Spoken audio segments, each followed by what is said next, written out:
นสายน้ำนาทีที่มันไหลไปเหมือนว่าเราเคยแวกว่ายด้วยกันก่อนนั้นใจที่คอยพักดีรักที่มีให้แก่กัน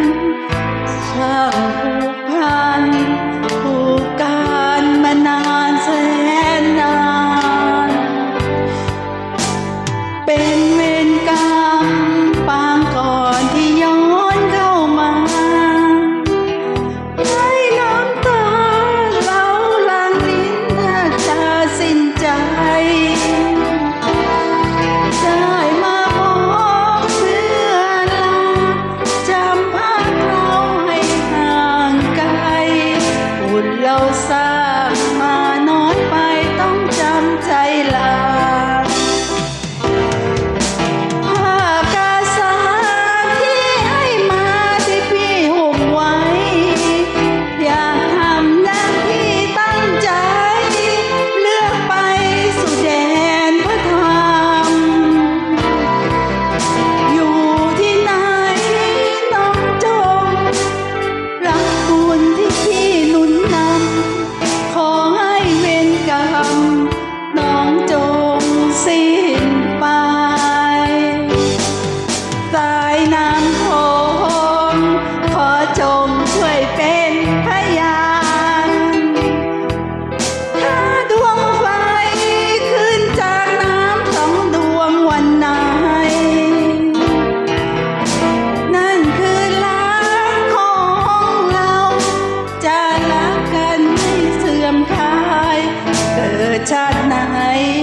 ให้เราได้รักกันเหมือนเดิ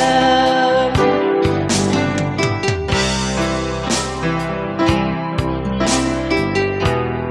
ขอบคุณค่ะ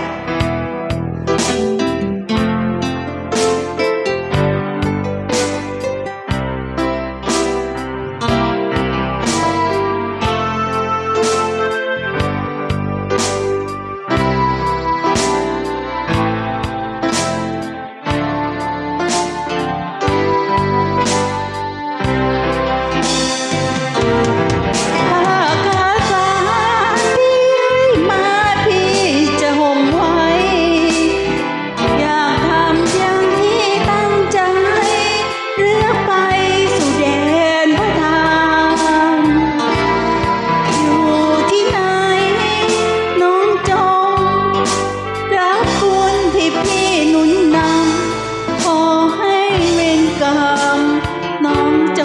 งสิ้นไปสายน้ำโขงขอจงช่วยเป็นพยานถ้าดวงไฟขึ้นจากน้ำต้องดวงวันไหนนั่นคือรักของเราจะรักกันไม่เสื่อมคลายเกิดชาติไหนให้เราได้รักกันเหมือนเดิมนั่นคือรักของเราจะรักกันไม่เสื่อมคลายเกิดชาติไหนให้เราได้รักกันเหมือนเดิมเกิดชาติ